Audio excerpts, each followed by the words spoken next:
Our topic is the civil law tradition and legal system. So let's get into the introduction.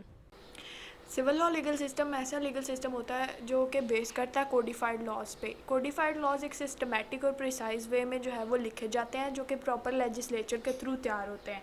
और जो है ना, इसके के तीन और नाम हैं: इंक्विजिटोरियल, रोमानो जर्मैनिक और कॉन्टिनेंटल।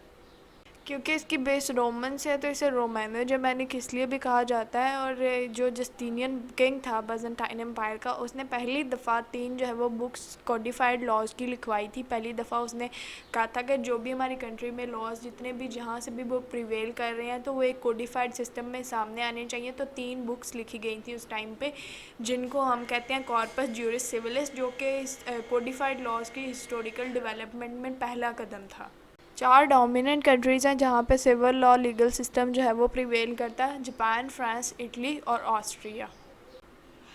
कोडिफाइड लॉज का मीनिंग में हम ये लिखेंगे कि कोडिफाइड लॉज ऐसे लॉज होते हैं जो अगर हमारे पास कोई भी सिचुएशन ख़राब हो जाए तो हमारे पास उसका एक कोड होता है जो कि हम लगाते हैं तो हमारी सिचुएशन ठीक हो जाती है। जैसे कि हमारे किसी भी लैपटॉप डिवाइस का कोड होता है जो कि हम लगाते हैं तो वो डिवाइस खुल जाती है।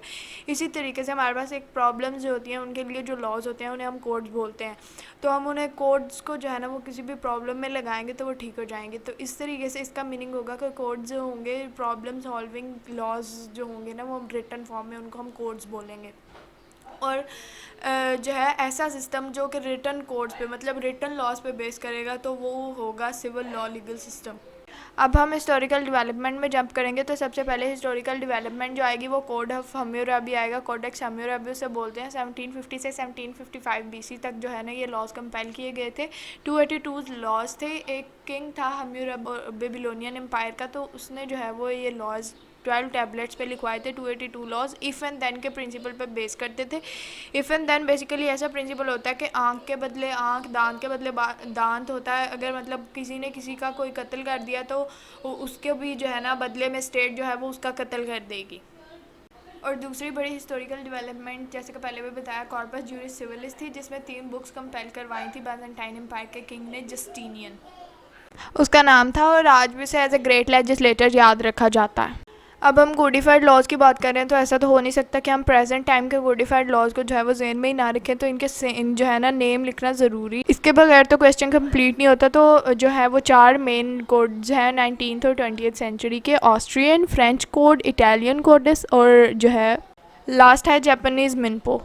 तो अब इसके करेक्टरिस्टिक्स में जाएंगे तो इसका पहला करेक्टरिस्टिक है ये सिस्टमेटिक और कोडिफाइड लॉज होते हैं। Civil legal system basically codified laws पे जो है वो बेस करता है। तो कोई भी कोडिफाइड लॉ बहुत सिस्टमेटिक होगा क्योंकि वो एक प्रॉपर लेजिस्लेचर के प्रोसेस से गुजर कर आया होगा। अब हमारे अगर कंट्री में अगर कोई भी बिल पास कराना हो तो वो एक प्रॉपर मेथड से गुजर के आता है, उससे प्रॉपर मेजॉरिटी एग्री करती है। तो ऑब्वियसली अगर मेजॉरिटी एग्री करेगी तो वो बहुत ऑर्गेनाइज्ड और सिस्टमेटिक लॉ होगा। उसके बाद आ जाता है complete certainty of codified law. Certainty होता है कॉन्फिडेंस, मतलब उनको कंप्लीट कॉन्फिडेंस होता है सिर्फ कोडिफाइड लॉज पर। ऐसा सिस्टम रिलाई करता है उस पर जो लॉज बनाता है, जो कोडिफाई करता है लॉ, मतलब लेजिस्लेटर्स को ज़्यादा अहमियत दी जाती है बजाय इसके कि जजेस को अहमियत दी जाए जो कि लॉ को इंटरप्रेट करते हैं। तो इसलिए ये सिस्टम जो है वो ज़्यादा लेजिस्लेटर्स को जो है वो इंपॉर्टेंस देता है। सिविल लॉ सिस्टम में रोल ऑफ जज बहुत इंपॉर्टेंट है क्योंकि इसमें 2 टाइप के जजेस होते हैं। एक होता है जो सिटिंग जज होता है और एक जो होता है वो इन्वेस्टिगेटिंग जज होता है। जो इन्वेस्टिगेटिंग जज होता है ना उसका बहुत ज़्यादा रोल है क्योंकि वो प्रॉपर केस की इन्वेस्टिगेशन खुद करता है, अपने एविडेंसेस को भी देखता है और जो होता है ना एक्यूज्ड और विक्टिम और विटनेस तीनों को वो प्रॉपर तरीके से खुद डील करता है और एक केस की फ़ाइल वो खुद तैयार करता है जिसको वो सिटिंग जज के सामने पेश करता है।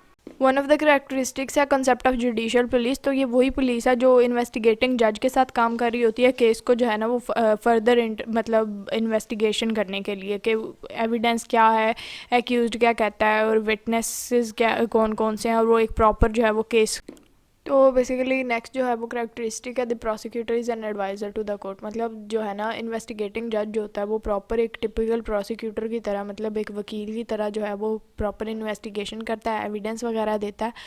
तो ये जो प्रोसिक्यूटर होता है ना दूसरा नॉर्मल, वो फिर सिर्फ एक एडवाइस ही कर सकता है कि मतलब अगर किसी ने एक पब्लिक प्रोसिक्यूटर हायर किया तो वो उसे यही मतलब कोर्ट को एडवाइस ही करेगा कि हाँ ये भी विटनेस है, ये भी जो है तो इसको भी कंसीडर कर लें, या ये चीज़ मेरी तरफ से है तो इसको भी कंसीडर कर लें। सिर्फ वो इतनी बात कह सकता है, बाकी सिविल लॉ लीगल सिस्टम में उसे कोई मतलब और नहीं है, एज सच बहुत लिमिटेड रोल है उसका।